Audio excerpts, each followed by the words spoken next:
1389 number হাদিস। আল্লাহ নবীর প্রাণ প্রিয় সাহাবী আম্মা জান আয়েশা রাদিয়াল্লাহু আনহা পাক জবানে বলেন, আমি আয়েশা এদিকে ঘরে ঘুমিয়েছি, আমার হাবিবুল্লাহ ছিল এই রাত্রে তিনি এক বিচবেন আমার বা নবী থাকবে এবং আমার নবী রাত জেগে করব, নবী সাথে মহাবাসায় লিপ্ত হয়ে যাব। এই যুবক জওয়ান তো মা আয়েশা সিদ্দিকা রাদিয়াল্লাহু আনহা এই শাবান মাসে 15 তারিখে আল্লাহ নবী আমার বিবি আয়েশার ঘরেতে ঘুমিয়ে আছেন। রাতের অন্ধকারে অনেক নিঝুম রাত হয়ে গেল, গ্রামের একটা কোনো মানুষ জেগে নাই, মদিনার আশেপাশে সবাই ঘুমিয়ে আছে, আশেপাশে কোনো বন জঙ্গলের প্রাণীদের আওয়াজ শোনা যায় না। এমত অবস্থায় আল্লাহ নবী আমার ছোট্ট একটা চাদর গায়ে দিয়ে আমাদের আম্মা জান মা আয়েশা সিদ্দিকা রাদিয়াল্লাহু আনহার সাথে ঘুমাচ্ছিলেন। এই যুবকেরা তাহাজ্জুদের রক্তর সময় মা আয়েশা রাদিয়াল্লাহু আনহা দেখতে পেলেন আমার নবী আস্তে আস্তে ওঠে, এমনকি গায়ে থেকে চাদরটা নামিয়ে দিয়ে নবী আমার যেন বার হয়ে যায়। আল্লাহ নবী বিবি আয়েশাকে জানতে দেবেন না কোথায় যাবেন কোথায় যাবেন। আম্মা জান আয়েশা তিনি জেগে গিয়েছেন, অথচ আমার নবীকে বুঝতে দেন না যে আমি আয়েশা জেগে আছি, আমার নবী যেন এটা জানতে না পারে। এই যুবকেরা আল্লাহ নবী আমার আস্তে আস্তে উঠে জামা মোবারক খানাটা পরে নবী আমার চলে যায়, আস্তে আস্তে ঘরের দরওয়াজাটা লাগিয়ে আল্লাহ নবী আমার বাইরে চলে যায়। ও সোনার মায়েরা যুবকেরা আম্মা জান আয়েশা সিদ্দিকা রাদিয়াল্লাহু আনহার মনে একটু খটকা লেগে গেল, আরে আমার নবীকে কোনোদিন তো দেখিনি, এই রাত্রে বেলায় একা একা উঠে কোথাও যেতে, আমার নবীকে কোনোদিন দেখিনি, এইভাবে আস্তে আস্তে আমার নবী কোথায় যায়। এই যুবক জওয়ান তরুণেরা কিছুক্ষণ পরে আল্লাহ নবীর কলিজার টুকরা বিবি মা আয়েশা সিদ্দিকা রাদিয়াল্লাহু আনহা আমার নবীকে ফলো করতে লাগলেন। আমার নবী আমি আয়েশা আমার ঘরে তার থাকার পালি ছিল, কিন্তু আমার ঘরে তিনি থাকবেন না, আমার নবী আর বাকি অন্য কোনো বিবির ঘরে যায় কিনা আমি বিবি আয়েশা এটা ফলো করতে লাগলাম। আল্লাহ নবী আমার সামনে যেতে লাগলেন, কিছুটা দূর যাওয়ার পরে মদিনার কবরস্থান জান্নাতুল মুআল্লা, আল্লাহ নবী আমার দরওয়াজাটা খুলে জান্নাতুল মুআল্লার কবরস্থানে ঢুকে গিয়েছেন। এই জওয়ান যুবক তরুণেরা আল্লাহ নবী আমার জান্নাতুল মুআল্লার কবরস্থানে ঢুকে গিয়েছে। মা আয়েশা সিদ্দিকা রাদিয়াল্লাহু আনহা আমার নবীকে আর টের পেলেন না, আর বাকি যে বিবিগুলো আছে তাদের বাড়িতে ঘুরে ঘুরে দেখলেন আমার নবীকে পাওয়া গেল না। আল্লাহ নবী আমার কোন বিবির গাড়িতে গিয়েছে, আমি আয়েশা আমাকে কি পছন্দ হলো না, আমার নবী আমার কাছে কি আজকে থাকবেন না। আল্লাহ নবীকে ফলো করতে করতে কোথাও খুঁজে পেলেন না। ও সোনার বাইনা যুবকেরা কিছুক্ষণ পরে দেখা যায় মদিনার কবরস্থান জান্নাতুল মুআল্লার দরওয়াজাটা খোলা আছে। আল্লাহ নবী আমার ওই জান্নাতুল মুআল্লার কবরস্থানের সম্মুখে দাঁড়িয়ে ঝরঝর ঝরঝর করে কাঁদে। আল্লাহ নবী আমার দুটো হাত তুলে রোনাজারি করে আকাশের দিকে তাকিয়ে চোখ দিয়ে অনবরত পানি ঝরে যায়। আল্লাহ নবী আমার কাঁদে। আম্মা জান আয়েশা সিদ্দিকা দেখতে পেলেন এত রাত্রে আমার নবী কেন মদিনার কবরস্থানে এসেছেন, অন্য কোন রাতে তিনি আসতেন না। এই যুবকেরা আমার নবী দিনের বেলায় কবর জিয়ারত করতে পারতেন, রাতের বেলায় কেন কবর জিয়ারত করতে এসেছে। মা আয়েশা সিদ্দিকা রাদিয়াল্লাহু আনহা আস্তে আস্তে আবার ঘরের ভিতরে গিয়ে ঘুমিয়ে পড়লেন। আল্লাহ নবী আমার কবর জিয়ারত সেরে যখন যেই না বাড়ির ভিতরে ঢুকে আবার যেই না ঘুমাতে যাবেন, আল্লাহ নবী মা আয়েশা সিদ্দিকা রাদিয়াল্লাহু আনহাকে জাগ্রত অবস্থায় দেখলেন। আমার বিবি আয়েশা, ও বিবি আয়েশা কি ব্যাপার, এত রাতের বেলা কেন জেগে আছো? আম্মা জান আয়েশা বলেছিলেন, ইয়া রাসূলুল্লাহ আপনি কোথায় গিয়েছিলেন? আম্মা জান আয়েশা রাদিয়াল্লাহু আনহার কথায় মা আয়েশা সিদ্দিকা রাদিয়াল্লাহু আনহা যেই না বলেছে, আমার নবী পাক জবানে বলেছিলেন, ও বিবি আয়েশা, আমি রাসূলুল্লাহ অন্য কোন জায়গায় গেলাম না, মদিনার কবরস্থানে আজ হলো শবে বরাতের রাত। আজ এই শাবানের রাতে লাইলাতুন নিসফি মিন শাবান, এই শাবানের চাঁদে আল্লাহ পাক দোয়া কবুল করেন। এই কারণে আমি আমার উম্মত উম্মতিদের জন্য কবরটা আমি নিজে গিয়ে জিয়ারত করতেছিলাম। আর একটু জোরে বলেন।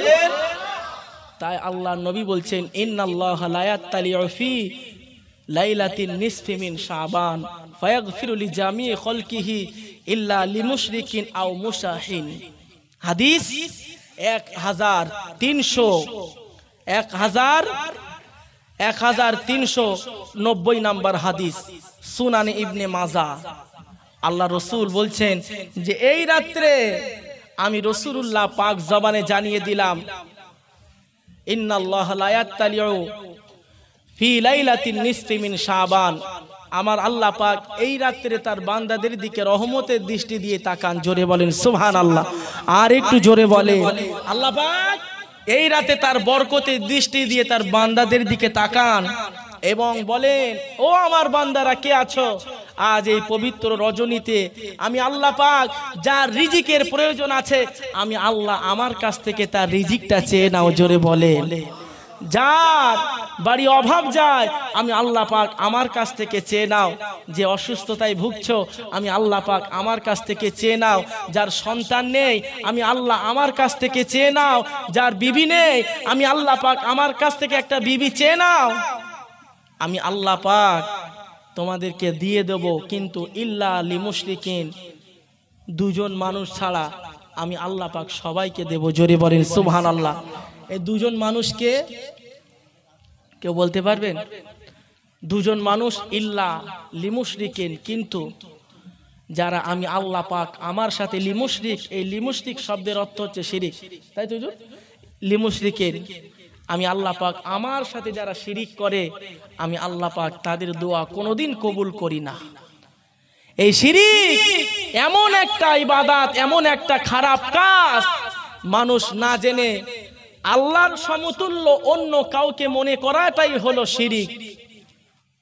এই যে মাজারে গিয়ে আমরা সিজদা করি, কত পীর সাহেবের কাছে বাচ্চা চাই, এটাই হলো শিরিক। বাচ্চা দেওয়ার মালিক কে?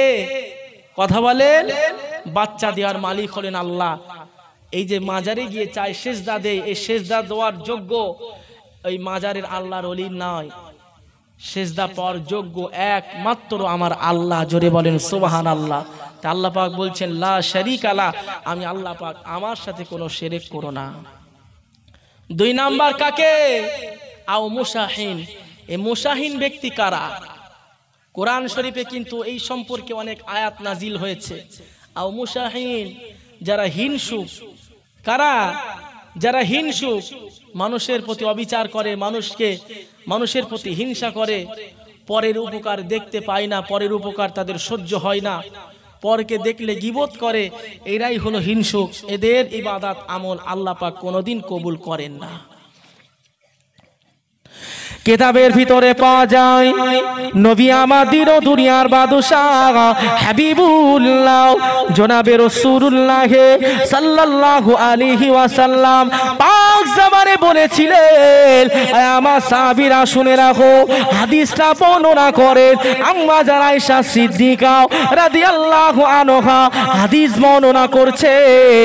এই নবী সাহাবীরা শুনে রাখো, আমি আমার স্বামী হাবিবুল্লাহকে বলতে শুনেছি, এই শাবানের চাঁদে লাইলাতুন নিসফি মিন শাবান, এই শাবান মাসের মধ্য রজনীতে আল্লাহর কোন খাস পাগল যদি রাত জেগে জেগে আল্লাহর ইবাদত করে, জিকির করে, ফিকির করে, নামাজ পড়ে, এমনি করে আল্লাহ আল্লাহ আল্লাহ বলে ডাকে, আমি বিবি আয়েশা জানিয়ে দিলাম আমার নবী বলেছেন, একটা কালো বকরির গায়ে যতটা পশম থাকে তার চাইতে অধিক পরিমাণে সওয়াব তাকে দেওয়া হয়।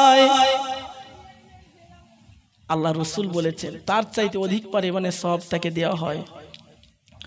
আজ এই শবে বরাতের মাস অনেক বরকতের মাস। কোনো একটা খেলোয়াড় যদি মাঠে নামে খেলা করার জন্য, এই যে একটা বড় এখানে একটা বড় খেলা হয় বনমালীপুরে, এই যে খেলা যারা করেন তারা তার আগে থেকে তৈরি হয়ে নামে না মাঠে, বিভিন্ন কোচ দ্বারাই তারা এই খেলা করার জন্য তারা ট্রেনিং দেয়, বিভিন্ন ট্রেনিং দিয়ে তারা তৈরি হয়ে তারপরে মাঠে নামে। সামনে রমজান মাস আসছে, খোদার কসম হাদিস যদি মিথ্যা বলি, কিতাব যদি থাকে সুনান ইবনে মাজা, তিনটে হাদিস আল্লাহর নবী ওই তিনটে জায়গা বলেছেন, 89, 90, 91, এই তিনটে হাদিস পর পর এই শবে বরাতের শানে বলেছেন। এই শবে বরাতের রাতকে উদ্দেশ্য করে কিছু মানুষ রুটি হালুয়া বানায় না, বিভিন্ন ধরনের সিমাই করে মানুষের বাড়িতে বাড়িতে পৌঁছে দেয় খাওয়ার জন্য। এটা কিন্তু করা যাবে না। আর যদিও বা করেন এটা অন্য কোনো দিন আছে, আর এই রাতেও যদিও বা করেন, এই যে শবে বরাতের উদ্দেশ্যে এটা করতেই হবে, বাধ্যতামূলক, এটা আল্লাহর হুকুম। যদি কেউ মানেন এটা বেদাত, এটা করা যাবে না। বাজি ফাটায়, বোম ফাটায়, ঘরের ভিতরে সুন্দর মোমবাতি আগরবাতি দিয়ে ঘরটাকে সুন্দর করে, আল্লাহ নবী বলেছেন এটা করবে না। তোমার ইচ্ছা হয় তুমি অন্য সময় করো।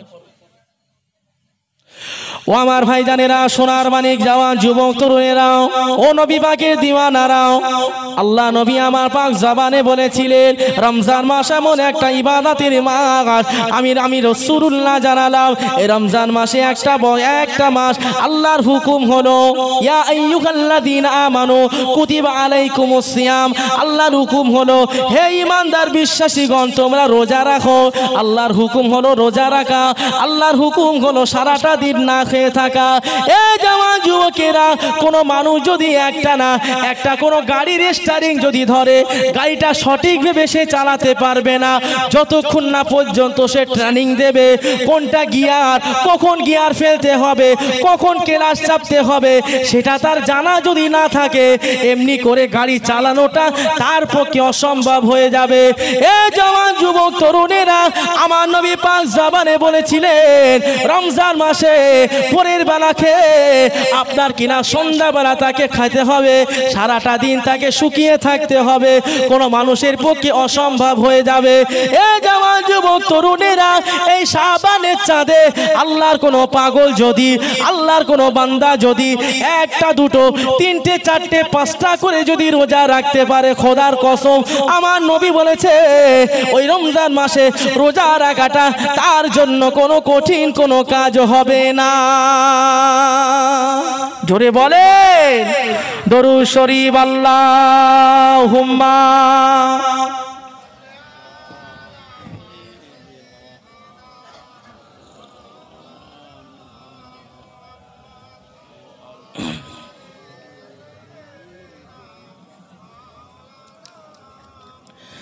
আল্লাহুম্মা সাল্লি আলা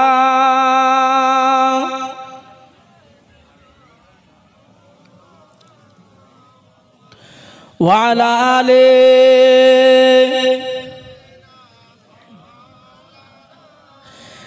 এলো পিয়ারা নবী মুস্তাফা আরবি, এলো পিয়ারা নবী মুস্তাফা আরবি, যাহার কদমে ছোঁয়ায়, যাহার কদমে ছোঁয়ায় ধন্য হয়েছে সবই।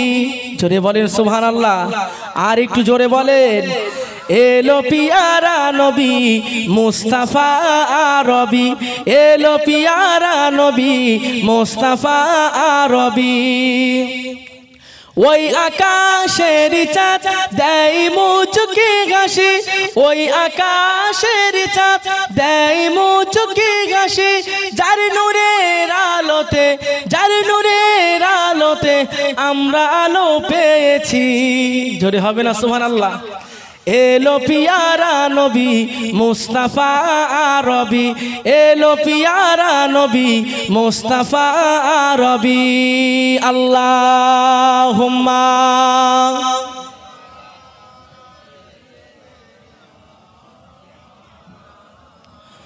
ওয়া আলা আলি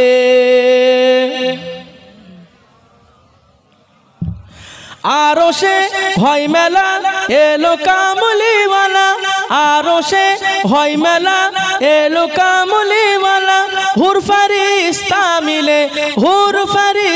মিলে মানাইছে আজ খুশি এলো পিয়ারা নবী মুস্তাফা আরবি এলো পিয়ারা নবী মুস্তাফা আরবি যাহার কদমে ছোঁয়ায় ধন্য হয়েছে সবই এলো পিয়ারা নবী মুস্তাফা আরবি এলো পিয়ারা নবী মুস্তাফা আরবি ঝরঝরে ঝরনা দেয় কাহার বর্ণনা ঝরঝরে ঝরনা দেয় কাহার বর্ণনা ধরা তলে এসেছে উম্মতেরই কান্ডারি জোরে বলেন সুবহানাল্লাহ নারে দেখবে এলো পিয়ারা নবী মুস্তাফা আরবি এলো পিয়ারা নবী মুস্তাফা আরবি আল্লাহুম্মা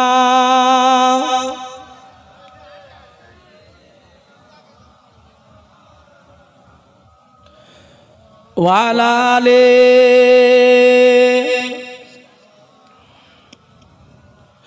গগনে প্রবনে পাখিদের গুঞ্জনে গগনে পবনে পাখিদের গুঞ্জনে দেখো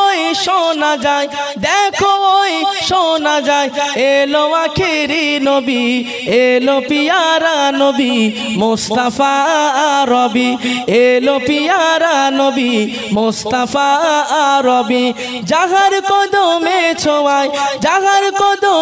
ছোঁয়ায় ধন্য হয়েছে সবই এলো পিয়ারা নবী মুস্তাফা আরবি এলো পিয়ারা নবী মুস্তাফা আরবি আল্লাহুম্মা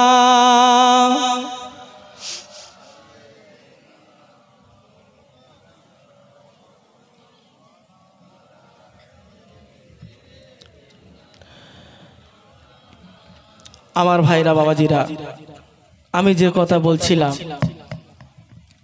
এই মাস একবার যে পেয়ে গিয়েছে ভাগ্য করে নসিব করে মাসটা আল্লাহ পাক দিয়েছেন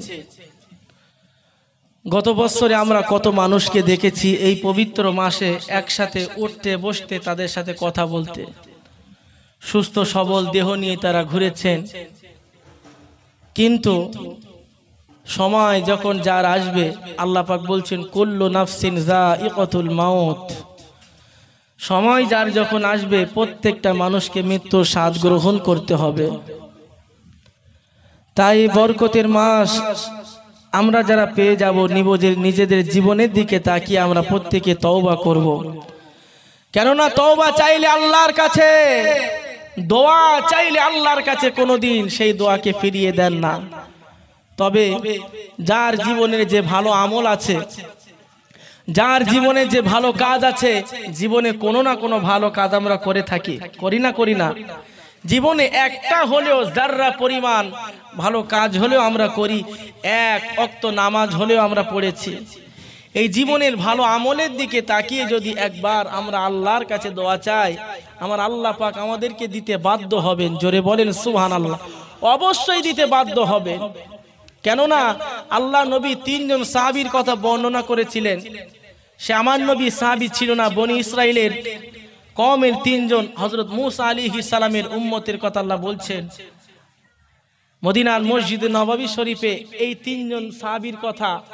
মূসা নবীর উম্মতের কথা তিনি বলেছিলেন যে ওই বনি ইসরাইলের তিন যুবক জীবনে মানুষ চলতে গিয়ে অনেক বিপদ আপদ আমাদের সামনে আসে না অনেক বিপদ আপদ আমাদের কাছে আসে কিন্তু আল্লাহ পাক কোরআনের ভিতরে বলছেন এই বিপদ এমন একটা জিনিস এই সবর এমন একটা জিনিস এই বিপদকে যে ধৈর্য ধরে নেবে সবরকে যে ধৈর্য ধরে নেবে সেই হচ্ছে আসল কামিয়াবি কেন রাস্তার এক সাইডে আছে মানুষ দুতলা বাড়ি আর এক সাইডে আছে মানুষ ছোট্ট কুঠির ঘরে আল্লাহ পাক তার বান্দাদেরকে আপন আপন হালাতে বানিয়েছেন আল্লাহ পাক যাকে যেভাবে পেরেছেন আল্লাহ পাক তার নিজের পছন্দের মতন করে তাকে দুনিয়ায় পাঠিয়েছেন কথা ঠিক না ভুল আপনাকে কালো বানিয়েছে, আমাকে ফর্সা বানিয়েছে, আরেকজনকে আরেক রকম কালার দিয়েছে, আরেকজন মানুষের চেহারা আরেক রকম দিয়েছে।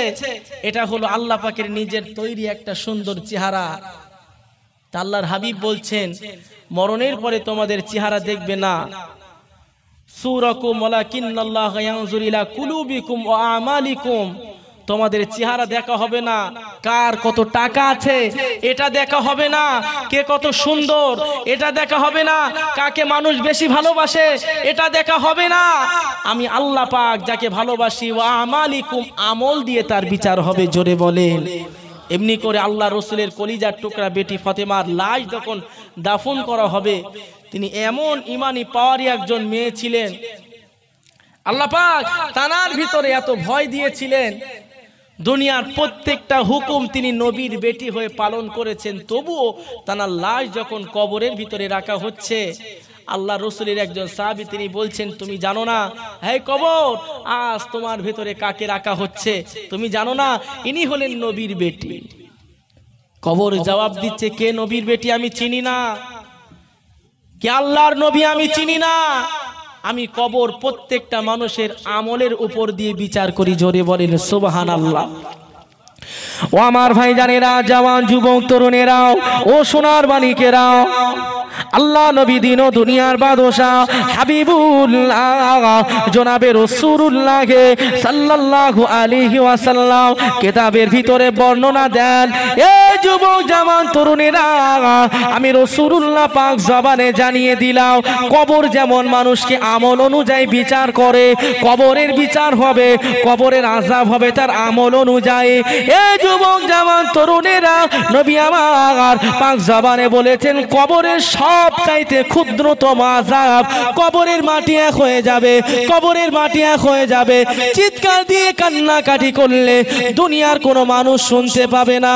এই জওয়ান যুবকেরা, কবর যেমন কারো কথা শোনে না, আল্লাহ নবী বলেছেন ওই জাহান্নামের আগুনের পাওয়ার এতটা আল্লাহ দিয়েছে, জাহান্নামের আগুনের এতটা ক্ষমতা দিয়েছেন, জাহান্নামা সব চাইতে ক্ষুদ্রতম আযাব। ফুটন্ত গরম তেলে একজন মানুষকে, মাছকে আমরা যেভাবে ভাজি, সব চাইতে ছোট আযাব হলো এই কড়াই ফেলে মানুষকে ভাজা হবে, তার চাইতে ছোট আযাব হবে প্রত্যেকটা মানুষের শরীরে আগুনের জুতো পরিয়ে দেওয়া হবে পায়ে। এই জওয়ান যুবকেরা যারা বেঈমান হবে, যাদের ঈমানটা কমজোর, দুনিয়ায় কম আমল করেছে, একবার যদি আল্লাহ পাক রাগ করে আল্লাহ পাক তাকে যদি জাহান্নামায় দেন, জাহান্নামার সব চাইতে ছোট আযাবের পাওয়ার এত, ওই যে আগুনের জুতোটা পায়ে পরিয়ে দেওয়া হবে, মাথার ঘিনুগুনো টকবক করে ফুটতে থাকবেন। এই যুবক জওয়ানেরা, তাই নবী আমার কিতাবের ভিতরে বর্ণনা দেয়, হযরতে আদম আলাইহিস সালামের ভাত খাওয়ার জন্য যখন রান্না বান্না করা হবে, হযরত জিবরাইল আমিন আলাইহিস সালাতু ওয়াস সালাম ওই জাহান্নামের ভিতর থেকে সামান্য যাররা পরিমাণে একটু আগুন নিয়ে পৃথিবীর একটা পাহাড়ের উপরে রেখেছিল। এ সোনার মাইনা যুবকেরা, ওই জাহান্নামের আগুনের এত পাওয়ার দিয়েছিলেন, একটা সরিষাকে লক্ষ লক্ষ বার ভাগ করে যদি কতটা থাকে, জাহান্নাম থেকে ওই আগুনটা 70 ভার ধুয়ে ধুয়ে আপনার কিনা পৃথিবীর কোনে একটা পাহাড়ে যেই না রেখেছে, জাহান্নামের আগুনের পাওয়ারের বরকতে, পাওয়ারের এত ক্ষমতায় পাহাড়টা পুড়ে ছাই হয়ে গিয়েছিল। জাহান্নামের আগুন এইটা। আচ্ছা, দুনিয়ার আগুন যদি এত ভয়ঙ্কর হয় বাবাজি, আমার নবী বলেছেন একটুখানি চিন্তা করেন, এই দুনিয়ার আগুন যদি কোনো মানুষের গায়ে লাগে, ওই মানুষটা কি দেখবে কে বড় লোক, কে ছোট লোক, কে কালো ফর্সা দেখবে? পুড়িয়ে ছাই করে দেবে। কথা ঠিক বললাম না ভুল বললাম? পুড়িয়ে ছাই করে দেবে। সে কি দেখবে কার শরীরের ভিতরে কত আমল আছে, ঈমান আছে? দেখবে না। খোদার কসম, জাহান্নামের আগুন এই যে যার শরীরের ভিতরে লাগবে, যদি সে মানুষটা পুড়ে যায়, একদম পুড়ে ছাই হয়ে যাবে। আল্লাহ নবী আমার পাক জবানে বলেছিলেন, এ যুবক জওয়ান তরুণেরা, দুনিয়ার আগুনের পাওয়ার যদি এত হয়, দুনিয়ার আগুনের পাওয়ার কোন মানুষের দেহে যদি লাগে, কাপড়ে যদি লাগে, সঙ্গে সঙ্গে মানুষটা যদি পুড়ে ছাই হয়ে যায়। এ সোনার মাইনা যুবকেরা, আমার নবী পাক জবানে বলেছিলেন, ওই জাহান্নামের আগুনটাকে 1000 বছর জ্বালানো হয়েছে। 1000 বছর বড় বড় পাহাড় থেকে পাথরগুলো নিয়ে জাহান্নামকে খোরাক হিসাবে দিয়েছে। 1000 বছর জ্বালানোর পরে জাহান্নামের আগুনের কালারটা লাল হয়ে গিয়েছিল। বর্তমানে যে আগুনটা আমরা ব্যবহার করি, ও সোনার বালিকেরা, এই আগুনটা আল্লাহর পছন্দ হলো না। আবারও 1000 বছর ধরে পোড়ানো হলো, জ্বালানো হলো। জাহান্নামের আগুন মানুষকে কষ্ট দেওয়ার জন্য, আল্লাহ পাক তার বান্দাদেরকে ভয় দেখানোর জন্য আবারও 1000 ধরে জ্বালানো হলো। জাহান্নামের আগুনটা সাধারণ মেঘের মতন সাদা হয়ে গিয়েছে। জাহান্নামের আগুনের পাওয়ার তাজাল্লি এমন একটা পাওয়ার, কোন মানুষ যদি তার পাশ থেকে যায়, তার শরীরের চামড়াগুলো খসে খসে পড়ে যাবে। এই যুবক জওয়ানেরা, এই আগুন আল্লাহর পছন্দ হলো না। আবার ওই 1000 বছর ধরে ওই জাহান্নামের আগুনটা জ্বালানো হলো। জাহান্নামের আগুনের এত পাওয়ার আল্লাহ দিয়েছে, জাহান্নামের আগুনটা পুড়ে পুড়ে কালো কালো ছাই হয়ে গিয়েছে। নবী আমার কিতাবের ভিতরে বর্ণনা দেয়, কোন একটা ফ্যামিলিতে 5 জন মানুষ যদি জাহান্নামী হয়, বাপ বেটা যদি একই জাহান্নামে থাকে, সামনে তার বাপকে পোড়ানো হবে, তার সামনে তার মেয়েকে পোড়ানো হবে, পাশে তার ছেলেটাকে পোড়ানো হবে। ওই জাহান্নামের আগুন এতটা কালো, এতটা কালো, তাদের গলার আওয়াজটা শুনতে পাবে। আব্বা বলে চিৎকার দেবে, মা বলে চিৎকার দেবে, কিন্তু বাপ ছেলের আওয়াজ শুনতে পাবে, এই চোখ দিয়ে তার ছেলেটাকে দেখতে পাবে না। এত কালো, এত কালো। বাবাজি রাগ করছেন নাকি আমার কথায়? এত কালো, সামনে যদি কোনো মানুষ থাকে তাকে দেখা যাবে না। আল্লাহ পাকের আযাব হলো ওই জাহান্নামের আগুনে পোড়াবে, কিন্তু তার মওত হবে না।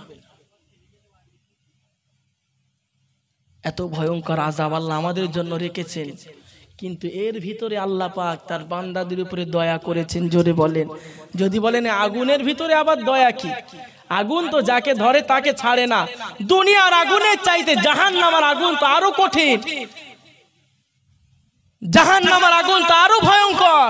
তাহলে দুনিয়ার আগুন যদি মানুষকে পুড়িয়ে ছাই করে দেয়, ভাত যদি বসিয়ে দেয় 8 ঘন্টা 15 মিনিটে যদি ভাত হয়ে যায়, রুটি যদি দেয় 2 মিনিটে যদি একটা আপনার কাঁচা আটা যদি সিদ্ধ হয়ে যায়, তাহলে জাহান্নামের আগুন হাজার হাজার বছর ধরে জ্বালানো হয়েছে, এতে তো মানুষ পড়লে আর কথা বলতে পারবে না। এরকম প্রশ্ন আমাদের মনে আসবে না? আসবে না? ও আমার ভাইজানেরা, সোনার মানিকেরা, এই জওয়ান যুবকেরা, ও নবী পাকের উম্মতিরা, এই জাহান্নামের আগুনের পাওয়ার আল্লাহ এতটা দিয়েছেন।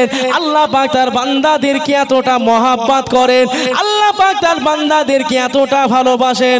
আল্লাহ পাক বলেন, বান্দা হতাশা হয়ো না, আমার নাম হলো রহমান, আমার নাম হলো রহিম। তবে আমি আল্লাহ পাক কোরআন শরীফের ভেতরে আমার 99টা নাম পাবে। আমি আল্লাহ পাক পালন কর্তা হয়ে যদি 99টা নাম যদি পাও, এই 99টা নামের ভেতর থেকে যে কোনো একটা নাম দিয়ে আমি আল্লাহ, আমাকে যদি কেউ ডাকে, আমি আল্লাহ পাক মুহূর্তের ভিতরে তার ডাকে সাড়া দেব। ও সোনার বাইনা যুবকেরা, আল্লাহ পাক হলেন আমাদের মাবুদ, আমাদের স্রষ্টা। আল্লাহ পাক তামাম দুনিয়াটা সৃষ্টি করেছেন, আমার হাবিবকেও তিনি সৃষ্টি করেছেন। আল্লাহ পাকের নাম হলো 99টা। তবে আল্লাহ পাক পাক জামানে বলেছে, আমি আল্লাহ পাক আমার নামটা যদি 99টা হয়, আমি আমার হাবিবকে এতটা মহাব্বত করি, কোরআনের ভেতরে আমার হাবিবের নাম 101টা আমি আল্লাহ কোরআনে দিয়েছি। যে নাম ধরে আমাকে যখন ডাকবে, আমি আল্লাহ পাক তোমার ডাকে সাড়া দেব। এই জাহান্নামের আগুনের ভেতরে ওয়াসিকাল্লাযীনা কাফারু ইলা জাহান্নামা যুমারা, কোরআন শরীফের ভেতরে এই যে আয়াতটা আছে ওয়াসিকাল্লাযিনা কাফারু ইলা জাহান্নামা জুমারা, কোন মানুষ যখন জাহান্নামে তাকে দেওয়া হবে কিয়ামতের দিনে। আমরা যখন একটা ছাগল, ছোট ছাগলকে আমরা লালন পালন করি না, হাঁস মুরগিকে খাবার দিয়ে তাকে বড় করি, একটা গরুর গলায় আমরা দড়ি বাঁধি না, রশি বেঁধে আমরা টেনে টেনে তাকে মাঠে নিয়ে যাই। অনেক সময় আছে ওই গরুটা যদি কোথাও ঘাস পায়, ছাগলটা যদি কোনো এক জায়গায় সবুজ লতা পায়, সেখান থেকে নড়তে চায় না, চাই কি আমরা তার রশিটা ধরে টানতে টানতে তাকে তার গন্তব্যস্থলে আমরা নিয়ে যাই। খোদার কসম, আল্লাহর কোরআন সাক্ষী দিচ্ছে ওয়াসিকাল্লাযিনা কাফারু সিকল ইলা জাহান্নামা জুমারা, ইলা জাহান্নাম, জাহান্নামীদেরকে আমার আল্লাহ পাক ওই আগুনের শেকল দ্বারাই তাকে বাঁধবে এবং বেঁধে বেঁধে ছাগলের মতন, বকরির মতন টানতে টানতে তাকে জাহান্নামের দিকে নিয়ে যাবে। শুধু তাই নয়, ওই মানুষটা যখন জাহান্নামায় যাবে তার সামনে থাকবে জান্নাত, জান্নাতকে ওভারটেক করে জান্নাতের পাশ থেকে তাকে যেতে হবে। জান্নাতের দরওয়াজাটা আল্লাহ খুলে দেবেন, আল্লাহ জান্নাতের দরজা খুলে দেবেন। ওই জান্নাতে থাকবে তার বিবি, বিবি ডাকবে স্বামী, আল্লাহ পাক আমাকে জান্নাত দিয়েছে। আচ্ছা, কোন জাহান্নামী যদি কোনো এক জাহান্নামে যাওয়ার সময় যদি জান্নাতের দরজা খুলে দিয়ে জান্নাতের শান্তি যদি তার অন্তরে, তার চোখে যদি একবার দেখে, তার মনটা কি আর ঠিক থাকবে? বলেন, আরো কষ্ট বেড়ে যাবে, আরো কষ্ট। আরে আল্লাহ, আমি যদি দুনিয়ায় ভালো কাজ করতাম, আমি যদি দুনিয়ায় আমল করতাম, আজকে আমার বিবির সাথে আমি এক জান্নাতে থাকতাম। জোরে বলেন, আর একটু জোরে বলেন, না রে দেখবে। কিন্তু আল্লাহ পাক বলছেন, বান্দা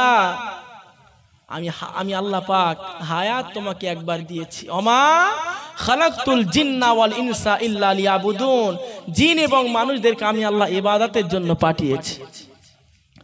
জাহান্নামীদের জবাব হবে, ওই জাহান্নামীদের জান্নাতের দরওয়াজাটা খুলে দিয়ে যখন জাহান্নামীদেরকে জান্নাতের সুন্দর পরিদর্শন করানো হবে, এই যুবক জওয়ান তরুণেরা, ওই জান্নাতের সুন্দর ঘ্রাণ, জান্নাতের সুন্দর বাতাস, জান্নাতের সুন্দর আলো, জান্নাতের সুন্দর পরিবেশে যখন সুন্দর দেশে জান্নাতি রেশমি পোশাক পরে যখন তার বিবিটা ওই জান্নাতের ভিতরে ঘোরাঘুরি করবে, এই যুবকেরা, ইন্না আতাইনাকাল কাউসার ফাসাল্লি লিরাব্বিকা ওয়ানহার, জান্নাতের নহর, মধুর ঝর্ণা, দুধের ঝর্ণা, এমনি করে শরাবের ঝর্ণা যখন বয়ে যাবে, ওই জান্নাতি জাহান্নামী ব্যক্তিটা যখন তার চামড়ার চোখ দিয়ে ওই জাহান্নামীদের সুন্দর ওই পরিদর্শন, আপনার কিনা মধুর ঝর্ণাটা দেখবে, তার পিপাসা বেড়ে যাবে, পিপাসায় কাতর হয়ে যাবে। সে তখন তার বিবিকে বলতে লাগবে, ও আমার বিবি, একটা বার ওই নহর থেকে, ঝর্ণা থেকে এক গ্লাস আমার জন্য পানি এনে দাও। এই যুবক জওয়ান তরুণেরা, তার বিবির কোনো অনুমতি থাকবে না, এক ফোঁটা পানি ওই জাহান্নামীদের দেওয়া যাবে না। এই যুবক জওয়ান তরুণেরা, আল্লাহ পাক তাই কোরআন শরীফের ভেতরে বলছেন, পারা নাম্বার 30, সূরার নাম হলো সূরা তাকাসুর। এই সূরার ভিতরে বলছেন, আবার পারা নাম্বার 30, সূরার নাম হলো সূরা তাকবীর, ইদা শামসু কুবিরাত। এই সূরার ভিতরেও আল্লাহ পাক বিভিন্ন জায়গায় বলেছেন, ও সোনার বাইনা যুবকেরা, ওই জাহান্নামীদেরকে যখন টানতে টানতে টানতে টানতে জাহান্নামায় যখন তাদেরকে ফেলে দেওয়া হবে, পিপাসায় তারা কাতর হয়ে যাবে, তাদের গলাটা ছিঁড়ে যাবে, জিহ্বা মোবারকখানা নাভি পর্যন্ত চলে আসবে, পানি পানি বলে চিৎকার দিয়ে কাঁদবে। খোদার কসম, আল্লাহর কোরআনের ভিতরে এসেছে, আল্লাহ পাক বলেন, ওই জাহান্নামীদেরকে পানি দেওয়া হবে না, ওই জাহান্নামীদেরকে মধু দেওয়া হবে না, দুধ দেওয়া হবে না। আমার আল্লাহ পাক বলেন, ওই জাহান্নামীদেরকে জাহান্নামের আগুনের কাঁটা গাছ তাদেরকে খেতে দেওয়া হবে। আগুনের কাঁটা গাছ, এই যে আগুনের কাঁটা গাছ যখন আমাদেরকে দেবে, আমরা যখন ওই আগুনের কাঁটা গাছটা খাবো, এইরকম জায়গায় এসে বেঁধে যাবে জাহান্নামীদের, এই জায়গায় এসে বেঁধে যাবে, না যাবে ভিতরে আর না বার হচ্ছে উপরে। কষ্ট বেড়ে যাবে না যাবে না? খারাপ লাগছে নাকি আপনাদের? জাহান্নামীদের কষ্ট বেড়ে যাবে যখন এই কাঁটা গাছটা যখন তার এখান থেকে নামবে না, এখান থেকে নামবে না। আল্লাহ কোরআন শরীফের ভিতরে বিভিন্ন ভাষায় বিভিন্ন আযাবের কথা বলেছেন, কিন্তু এই কাঁটাযুক্ত খাবার, এমনকি খারাপ রক্ত পুঁজ তাদেরকে খেতে দেওয়া হবে। সহ্য করতে পারবে না। ও সোনার বাইনা যুবকেরা, এ জওয়ান যুবকেরা, নবী আমার পাক জবানে বলেছিলেন, আমার সাহাবীরা শুনে রাখো, তবে আমি আল্লাহ পাক, আমি রাসূলুল্লাহ পাক জবানে জানিয়ে দিলাম, ওই সময় জাহান্নামীদেরকে জাহান্নামার ভিতরে ফেলে দেওয়া হবে, জাহান্নামার দরওয়াজাটা লাগিয়ে দেওয়া হবে। বুখারী শরীফের 29 নাম্বার হাদিসের ভিতরে নবী আমার বললেন, উরিতুন নারা ফাইদা আকসারু আহলিয়ান নিসা ইয়াকফুরুন। আমার নবী বর্ণনা করেন, জাহান্নাম এমন একটা ভয়ঙ্কর জায়গা, ওই জাহান্নামের ভিতরে কোন একটা বাক্সর ওপরটা খুলে যদি আমরা আমাদের যত কম্বল আছে কম্বলগুলো গুছিয়ে যখন আমাদের সামানপত্র গুছিয়ে বাক্সর সিটকিনটা লাগিয়ে দেয়, বাক্সর ভিতরটা অন্ধকার হয়ে যায়। মানুষকে কবর দেওয়ার সময় তার লাশটা যখন নামানো হয়, বিসমিল্লাহি ওয়া আলা মিল্লাতি রাসূলিল্লাহ ওয়া ফি সাবিলিল্লাহ বলে লাশটা যখন কবরের ভিতরে রাখা হয়, এ জওয়ান যুবকেরা, ছোট ছোট বাঁশ কেটে আমরা ওই কবরের উপরে দিয়ে দেই। এটা দেওয়ার কারণ হলো কবরের ভিতরে কবরবাসীদেরকে কোনো বন জঙ্গলের প্রাণী যেন আঘাত না করতে পারে। আমার নবী দিয়েছেন, সাহাবীরা দিয়েছেন। ও সোনার বাইনা যুবকেরা, এই জাহান্নামীদেরকে এমন আপনার কিনা কোনো মানুষকে মাটি দিয়ে আপনার লাশ কবরে রাখার পরে তার বাঁশটা বিছিয়ে যখন তার উপরে মাটি দেওয়া হয়, কবরের ভিতরটা অন্ধকার হয়ে যায়, না নিতে পারে নিঃশ্বাস, না নিতে পারে কথা। আর কোন কবরবাসী চিৎকার দিয়ে তার আযাবের কান্না যদি কাঁদে, দুনিয়ার কোন মানুষ তার কান্না শুনতে পাবে না। ও সোনার বাইনা যুবকেরা, আমার নবী বর্ণনা করেন, ঠিক জাহান্নামের ভিতরে কোন মানুষকে যখন ঢোকানো হবে, জাহান্নামের দরওয়াজাটা লাগিয়ে দেওয়া হবে, জাহান্নামের দরওয়াজাটা লাগিয়ে দেওয়ার সাথে সাথে ওর ভিতরে আগুনের এত ঝলসা, মানুষের চামড়াগুলো খসে খসে পড়ে যাবে, এবং এক শ্রেণীর মহিলারা বাঁচাও বাঁচাও বাঁচাও বাঁচাও বলে চিৎকার দিয়ে কাঁদতে থাকে। আল্লাহ নবী পাক জবানে বলেন, হে ফেরেশতা জিবরাইল, মানহা উলা, ও ফেরেশতা জিবরাইল, এই সমস্ত মানুষগুলো কারা? ও ফেরেশতারা, এই সম্প্রদায়ের মানুষগুলো কারা? ওই যে মানুষের একরকম আযাব হয়, ওরা কারা? এখানে একরকম মানুষের কষ্ট দেওয়া হয়, এরা কারা? হযরতে জিবরাইল আমিন বলেছিলেন, ইয়া রাসূলুল্লাহ, ওরা অন্য কেউ নয়, আপনার উম্মতদের ভিতরে তা ওই উম্মত যারা দুনিয়ার জমিনে নাফরমানি করেছিল। উরিতুন নারা ফাইদা আকসারু আহলিয়া নিসা ইয়াকফুরুন। ইয়া রাসূলুল্লাহ, ওই যে মেয়েগুলো দেখতে পাচ্ছেন, যাদের এই মাথার ঘিনুগুলো পাখিগুলো খুবলে খুবলে খাচ্ছে, ওই সমস্ত পাখির ঠোঁটগুলো হবে আগুনের ঠোঁট, এবং তাদের ডানা দিয়ে আগুনের ঝলক মারবে। আগুন আগুন একটা আগুনের কোনো খড় যদি চুলোয় জ্বালিয়ে আমরা যদি বাড়ি মারি, বিভিন্ন আগুনের ছোট ছোট কুচি বার হয় না, হয় না? তো ঠিক তেমনি ওই তার ডানা দিয়ে আগুনের ওই রকম বার হতে থাকবে, এবং তারা কাঁদতে থাকবেন, আল্লাহ বাঁচাও বাঁচাও, আর একটা বার সুযোগ আমাকে দেওয়া হোক, আর একটা বার সুযোগ আমাকে দেওয়া হোক। আল্লাহ, দুনিয়ার জমিনে যতদিন থাকবো তোমার ইবাদতে আল্লাহ আমি দিন পার করব। জোরে বলেন। আল্লাহ পাক কি করে? আল্লাহ বলেন, বান্দা আমি ছাড় দেই কিন্তু ছেড়ে দেই না। একবার দুনিয়াকে একবার পাঠিয়েছি আমি আল্লাহ পাক, তোমাকে আর পুনরায় পৃথিবীতে পাঠাতে পারবো না। আমার ভাইরা বাবাজিরা, এই স্বল্প কয়েক মিনিটের দুনিয়ায় আমরা এসেছি আল্লাহর হুকুম পালন করতে। আমি বলে তো চলে যাব, বাইরে থেকে আরো আলেম ওলামা আসবেন। আমি তো ভাঙড়ের সন্তান, মুর্শিদাবাদ থেকে আসবেন, আরো বিভিন্ন জায়গা থেকে আলেম ওলামা আসবেন, তারাও বলে চলে যাবে। আমরা যে তেমন শিক্ষিত সেটা তাই না। আপনার ইমাম, মসজিদের ইমাম, সেও একজন আলেম, আমিও একজন সাধারণ ছোটখাটো একজন আলেম। যাই হোক, প্রত্যেকেই সেই কোরআনের কথা, প্রত্যেকেই নামাজের কথা বলবে, কথা ঠিক না ভুল? কেউ নতুন বলবে, কেউ পুরানো বলবে, কেউ নতুন ইতিহাস তুলে ধরবে, কেউ জাহান্নামের কথা তুলে ধরবে, কেউ তুলবে সুদখোরদের কথা, কেউ তুলবে মদ খেলে যে গোনা হয় সেই সমস্ত কথা এক একজন তুলে ধরবেন। এটা নিয়ে আমাদেরকে শিক্ষা গ্রহণ করতে হবে। আবাজান ভাইজান, যুবক জওয়ান তরুণেরা, সোনার মানিকেরা, এ জওয়ান যুবকেরা, আমার নবী পাক জবানে বলেছিলেন ওই জাহান্নামের আগুনটা 3000 বছর ধরে জ্বালানো হয়েছিল। জাহান্নামের আগুনটা কালোই পরিবর্তন হয়েছে, কেউ কাউকে দেখা পায় না। জাহান্নামের আগুন যাকে ধরবে তাকে শেষ করে দেবে, এটা আমাদের ভুল ধারণা। এ জওয়ান যুবকেরা, দুনিয়ার আগুন যদি কারো গায়ে লাগে, দুনিয়ার আগুন ধরার সাথে সাথে সঙ্গে সঙ্গে আমাদের ঘর বাড়িটা পুড়ে ছাই হয়ে যায়। দুনিয়ার আগুন কোনো মানুষের গায়ে লাগার সাথে সাথে সঙ্গে সঙ্গে তার শরীরটা পুড়ে ছাই হয়ে যায়। এ জওয়ান যুবকেরা, আমার নবী পাক জবানে বলেছে ওই জাহান্নামের আগুন এতটা ভয়ঙ্কর, একজন মানুষকে যখন পোড়ানো হবে, একজন মানুষকে যখন জাহান্নামায় জ্বালানো হবে, আল্লাহ পাকের নাম হলো রহমান, আল্লাহ পাকের নাম হলো রহিম।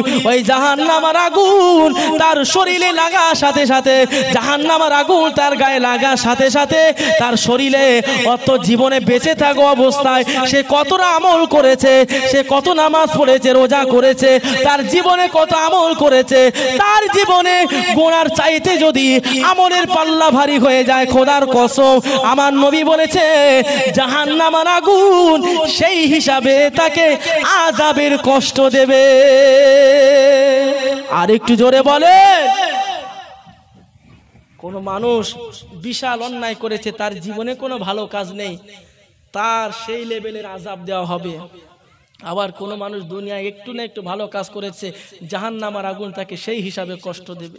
আবার কেউ প্রচুর ভালো কাজ করেছে, একটা অন্যায় করেছে, প্রচুর ভালো কাজ করেছে, হজ করেছে, আল্লাহ তার জীবনের গুনাহ মাফ করে দিয়েছে, কিন্তু বাড়ি এসে তার জবানের দ্বারাই মানুষকে কষ্ট দিয়েছে। আছে না নেই? এরকম হাজি বান্দা আছে না নেই? আমি আলেম, আমি হুজুর, আমার দ্বারাই যদি কেউ কষ্ট পায়, আমি কি জাহান্নামায় যাব না? কিতাবের ভিতরে এসেছে এক শ্রেণীর আলেম, এক শ্রেণীর জ্ঞানী, যারা জানার পরেও ভুল করে, যারা জানার পরেও ভুল করে, তারাই যাবে আগে জাহান্নামে। এটা সাধারণ মানুষ আমরা অনেকে জানি। অনেকে বলে আলেম, আরে ভাই, এলেম মানে তো জ্ঞান, যার ভিতরে সবকিছু আছে। এমনকি নিজের বাপ যদি মারা যায়, নিজের ছেলে যদি জানে, ওই জানাজা পড়ানোর হক তার ছেলের। কথা ঠিক বললাম না ভুল বললাম? নিজের বাড়িতে পশু কুরবানি করবেন, ইমাম সাহেবের ডাকবেন কেন? হক তার বাড়ি যে জানে তার। আমি ওয়াজ করছি, আপনাদের হক কি গ্রামের ইমাম সাহেব আলেম যারা আছে তাদেরকে নিয়ে, আমাকে এনেছেন। বিষয় হচ্ছে ভাই এটা, কিন্তু এক জিনিস একই লোকের মুখ থেকে অনেকে ভালো লাগে না। কথা ঠিক না ভুল? আবাজান ভাইজান, যুবক জওয়ান তরুণেরা, সোনার মানিকেরা, এ জওয়ান যুবক তরুণেরা, হতাশা হবেন না। জাহান্নামায় আল্লাহ পাক আমাদের মতন গুনাহগার দিগকে দেবেন না। আল্লাহ পাক জবানে বলেছেন ওই কিয়ামতের ময়দানে মহাশরে প্রচন্ড নবীর উম্মতেরা সবাই তাদের চেহারা নিয়ে উঠবে। তবে যারা দুনিয়া জমিনে মুনাফিকি করেছে, দুনিয়ায় যারা সুদ খেয়েছে, এ যুবক জওয়ান তরুণেরা, আল্লাহর 4 জন ফেরেশতা মিলে যখন আল্লাহ পাক কোরআন শরীফের ভেতরে বলেন ইজা জুলজিলাতিল আরদু জিলজালাহা ওয়া আখরাজাতিল আরদু আসকালাহা ওয়া ক্বালাল ইনসানু মা লাহা ইয়াউমাইদিন তুহাদ্দিসু আখবারাহা বিআন্না রাব্বাকা আওহা লাহা ইয়াউমাইদিন তুহাদ্দিসু আখবারাহা বিআন্না রাব্বাকা আওহা লাহা। আল্লাহ পাক কোরআন শরীফের ভিতরে বলেন ইজা জুলজিলাতিল আরদু জিলজালাহা, সেই দিন মাটিগুলো, পাহাড়গুলো ভীষণভাবে কাঁপতে থাকবে, নড়াচড়া করতে থাকবে। আপনার কিনা মাটি উঠে যাবে। মাটির ভিতরে যে সমস্ত কবরগুলো থাকবে, কবরের ভিতর থেকে হাজার হাজার বছর আগেকার মানুষ যাদেরকে দাফন করা হয়েছিল, ওই মানুষগুলোকে তুলে দেবে। কবরের ভিতরে, মাটির ভিতরে অনেক খনি আমরা দেখতে পাই, অনেক গাছপালা আমরা দেখতে পাই, অনেক জঙ্গলি জানোয়ারের দেহ আমরা দেখতে পাই। এই যুবকেরা, আমরা যেমন আমাদের ভাত খাওয়ার সময় কোনো একটা দাওয়াত বাড়ি গিয়ে আমাদের খাওয়া যদি একটু বেশি হয়ে যায়, গ্যাস হয়ে বমি হয়ে সেটা বার হয়ে যায়। এই যুবক জওয়ান তরুণেরা, আল্লাহ কিতাবের ভেতরে বলছেন, কোরআন শরীফের ভেতরে বলে জমিন সেই দিন বমি করে দেবে, তার পেটের ভিতর থেকে সব কিছু উগরে বার করে দেবে। ইজা জুলজিলাতিল আরদু জিলজালাহা, আবার সমস্ত মানুষগুলোকে ঠেলে তুলে দেবে। আপনার কিনা দ্বিতীয়বার যখন যখন হযরতে ইসরাফিল আলাইহিস সালাম ফুঁক দেয়া হবে, জমিনের মাঝখান দিয়ে ফেটে যাবে। ওয়াখরাজাতিল আরদু আসকালাহা, এই রকম করে আয়াতের তাফসীরে বোঝা যায় তামাম পৃথিবীটাকে উল্টে দিয়ে এমন একটা পানি দেবে তামাম পৃথিবীটা সমান হয়ে যাবে। এই জামাত যুবকেরা, আয়াতের ভেতরে আল্লাহ পাক আবার বলেন একটা পিঁপড়া যখন তার চালার ভিতর দিকে যেভাবে বার হয়, আমি আল্লাহ পাক কিয়ামতের দিনে ময়দানে মহাশরে প্রত্যেকটা মানুষ তার কবরের ভিতর থেকে পিঁপড়ার মতন বার হয়ে হাসরের ময়দানের দিকে যাবে। হাসরের ময়দানের দিকে যাবে যখন দুনিয়াটা ধ্বংস হয়ে যাবে, জমিন ফেটে যাবে। এ সোনার মাইনা যুবকেরা, জমিন ফেটে দেওয়ার সাথে সাথে আল্লাহ পাক কোরআনের ভিতরে আরো বলেন ওয়াল জিবালা আওতাদা, পাহাড়গুলোকে আমি আল্লাহ পাক পেরেকের মতন সাঁটিয়ে যেইভাবে দিয়েছিলাম ওই পাহাড়গুলো তুলোর মতন উড়ে উড়ে চলে যাবে। তুলোর মতন একটা পাকড়া গাছ, একটা ক্যাতা বালিশের তুলো যদি আমরা ফুঁ দেই, এই ফুঁ দেওয়ার সাথে সাথে তুলোটা উড়ে চলে যায়। এ সোনার মাইনা যুবকেরা, আল্লাহ পাক বলেন ওই দিন পাহাড়গুলো, বড় বড় টাওয়ারগুলো, আপনার পৃথিবীর বাইরে এবং পৃথিবীর ভিতরে যত বড় বড় টাওয়ার আছে, যত বড় বড় বিল্ডিং আছে, সবগুলো তুলোর মতন উড়ে চলে যাবে। আমার আল্লাহ পাক জবানে বলেন সমস্ত মানুষ যখন তার আপন আপন কবর থেকে ওঠার আগে আল্লাহর চারজন ফেরেশতাকে হুকুম করা হবে, এ আমার ফেরেশতা জিবরাইল, ও ফেরেশতা মিকাইল, ও ফেরেশতা আজরাইল, ও ফেরেশতা ইসরাফিল, চলে যাও চলে যাও মদিনার জমিনে আমার হাবিবুল্লাহ শুয়ে আছে, আমার হাবিবুল্লাহকে আগে তোমরা তুলে নিয়ে এসো। এ জওয়ান যুবকেরা, আল্লাহর ফেরেশতারা জান্নাত থেকে সুন্দর একটা সিংহাসন নিয়ে গিয়ে আমার নবীকে দাওয়াত করবেন, আসসালামু আলাইকা ইয়া রাসূলুল্লাহ, আসসালামু আলাইকা ইয়া হাবিবাল্লাহ, উঠে যান উঠে যান উঠে যান, আজকে আপনার উম্মতের হিসাব আজকে নেওয়া হবে।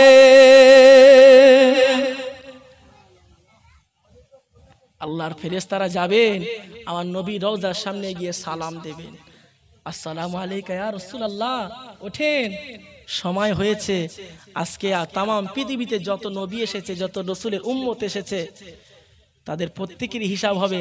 আপনাকে না ছাড়া কোনো কাজ আমরা শুরু করতে পারছি না। জোরে বলেন, আর একটু জোরে বলেন, নারে তাকবীর। আল্লাহ রসুল তখন আস্তে আস্তে উঠবেন এবং যখন উঠতে থাকবেন তার জবান দিয়ে আওয়াজ হবে, ইয়া নফসি উম্মতি, আল্লাহ আমার গুনাহগার উম্মতের উপায় কি হবে? জোরে বলেন সুবহানাল্লাহ। এটাই হলো মায়ার নবী। আমার নবীকে নিয়ে যখন আল্লাহ পাক যেখানে সিংহাসনে বসে থাকবেন, বিচার করবেন, আমার নবী ডান হাতে পাশে দাঁড়িয়ে থাকবেন। কোনো উম্মত যদি কোনো একটা কারণবশত যদি তাকে জাহান্নামে যেতে হয়, আমার নবী তাড়াতাড়ি চলে গিয়ে জাহান্নামের দরজার সামনে হাতটা এইভাবে দেবে, আল্লাহর কাছে বলবে, আল্লাহ আমি রসুল জানালাম পৃথিবীর প্রত্যেকটা নবীর দোয়া কবুল করেছেন, বিপদে পড়ে তারা দোয়া চেয়েছে, আমার নবীরও তো একটা খাস দোয়া আছে। কথা ঠিক না ভুল? তাইফের ময়দানে আমার নবী মার খেয়েছিলেন, বাচ্চারা পর্যন্ত মেরে আমার রসুলের গা দিয়ে রক্ত বার করে দিয়েছে। আমার নবী কি একবারও তাদের জন্য বদদোয়া করেছে? এই জোরে বলে, আমার নবী বদদোয়া করেননি, বরং আমার নবী দোয়া করেছেন, আল্লাহ এই পাহাড়ের ফেরেশতারা যদি এই পাহাড়টা তুলে এনে যদি তাদেরকে ধ্বংস করে দেয়, পরবর্তী সময় আল্লাহ এই বান্দাগুলো শেষ হয়ে যাবে। আর যদি আপনি এদেরকে হেদায়েত দেন, পরবর্তী সময় এই জায়গা থেকে যদি এমনও হতে পারে কোন আল্লাহর ওলি পর্যন্ত বার হতে পারে। জোরে বলেন সুবহানাল্লাহ। আজ ওই তাইফের জমিনে কত আল্লাহর ওলি আছেন, তাইফের জমিনে কত আল্লাহর খাস পাগলেরা শুয়ে আছেন আমার নবীর দোয়ার বরকতে। জোরে বলেন, এই হলো নবী। নবী আমার কানতে কানতে আল্লাহর কাছে বলবেন, আল্লাহ এই যে আমার উম্মতকে জান্নাতে দেবেন না, আল্লাহ এই জান্নাত জাহান্নামে দেবেন না, এই জাহান্নামের আযাব সহ্য করতে পারবেন না, আল্লাহ আমার এই উম্মতটাকে তোমার দয়ার জান্নাত দান করো। জোরে বলেন সুবহানাল্লাহ। কিতাবের ভিতরে পাওয়া যায় নবী আমার দিন ও দুনিয়ার বাদশাহ হাবিবুল্লাহ জনাবে রাসূলুল্লাহ সাল্লাল্লাহু আলাইহি ওয়াসাল্লাম ও বেঈমানেরা, আল্লাহ নবীর সম্মুখে এক শ্রেণীর মানুষ কাতার দিয়ে দাঁড় হয়ে যাবে। আল্লাহর ফেরেশতা জিবরাইল আমিনকে জিজ্ঞাসা করা হবে, ও জিবরাইল মান হাউলা, এরা কারা? হযরতে জিবরাইল আমিন আলাইহিস সালাম বলবেন, ইয়া রাসূলুল্লাহ, হাবিবাল্লাহ, হুজুর, এটা অন্য কেহ নয়, এটা হলো আপনার উম্মতের ভিতরে উম্মত, দুনিয়ায় যারা আল্লাহ পাকের ফরজ হুকুম অমান্য করেছিল। আল্লাহর ফরজ হুকুম কি? ইয়া রাসূলুল্লাহ, দুনিয়ায় যারা নামাজ কাজা করেছিল। আর একটা লাইন দাঁড়িয়ে থাকবে, আল্লাহ নবী বলবেন, ও জিবরাইল আমিন মান হাউলা, ওই যে ওরা কারা? হযরত জিবরাইল আমিন বলেন, ইয়া রাসূলুল্লাহ, ওরাই তো সেই সুদখোর। আর একটা লাইন দাঁড়িয়ে থাকবে, পেছনে পেছনে অনেক মানুষ থাকবে। আল্লাহ নবী বলবেন, জিবরাইল মান হাউলা, এদেরকে চিনতে পাচ্ছি না, এরা কারা?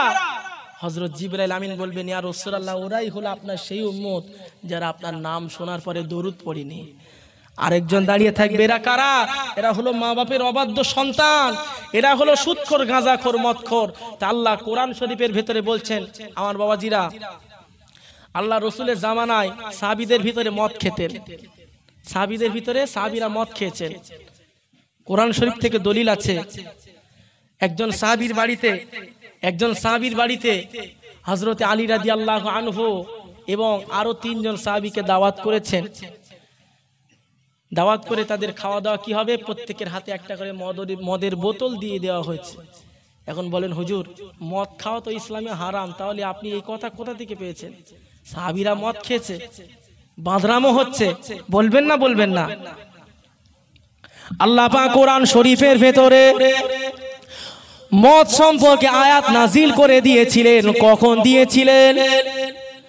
ওই সাহাবীর বাড়িতে যখন হযরতে আলী রাদিয়াল্লাহু আনহু দাওয়াতে গিয়েছেন, মদের বোতল দিয়ে এশার নামাজের সময় হয়ে গিয়েছে, খাওয়া দাওয়া সেরে এশার নামাজ আদায় করতে যাবেন। এ যুবক জওয়ান তরুণেরা, নামাজে দাঁড়িয়ে এশার নামাজে সূরা ফাতিহা পড়া হয়েছে। সূরা ফাতিহা পড়ার পরে এই যে কোরআন নাজিল হওয়ার রাত, আপনার কিনা ইন্না আনজালনাহু ফি লাইলাতিল কদর, এই কোরআন নাজিল হওয়ার রাত, এই কোরআন নাজিল হওয়ার বরকতে আল্লাহ পাক তার কোরআন নাজিলটাকে কোরআন শরীফ নাজিল করেছিলেন। এ যুবক জওয়ান তরুণেরা, অপর একটা আয়াতে আল্লাহ কোরআন শরীফে বলছেন, ওই সাহাবীটা নামাজের ভিতরে দাঁড়িয়ে কোরআন শরীফের 30 নাম্বার পারা সূরা কাফিরুন বলে একটা সূরা আছে, ওই সাহাবীটা মদ খেয়ে ওই কাফিরুন পড়তে গিয়ে, কুলিয়া আইয়ুহাল কাফিরুন লা আবুদু মা তাবুদুন, হে কাফের বেঈমান মুশরিকগণ, তোমরা যার ইবাদত করো আমরা তার ইবাদত করি না। এটাই হলো তার অর্থ। আল্লাহ নবী পাক জবানে বললেন, ওই সাহাবীটা যখন নামাজের ভিতরে দাঁড়িয়ে যায়, তারা পড়েছেন কুলিয়া আইয়ুহাল কাফিরুন ওয়া নাহনু না'বুদু মা তা'বুদুন। এর অর্থ হলো, এ নবী সাহাবীরা, আল্লাহ নবী সাহাবী পড়ছে ওয়া নাহনু না'বুদু তা'বুদুন, এর অর্থ হলো, এ বেঈমান মুশরিকেরা, তোমরা যে দেবতার পূজা করো, তোমরা যে রবের ইবাদত করো, আমরা মুসলমানরাও তার ইবাদত করি। তোমরা মুসলমানেরা তার ইবাদত করো, আমরাও তার ইবাদত করি। মানে বেঈমান কাফেররা যার ইবাদত করে, আমরা নবীর উম্মতেরা তার ইবাদত করি। জোরে বলেন নাউজুবিল্লাহ। এটাই ছিল মদ খাওয়ার শেষ দিন সাহাবীদের।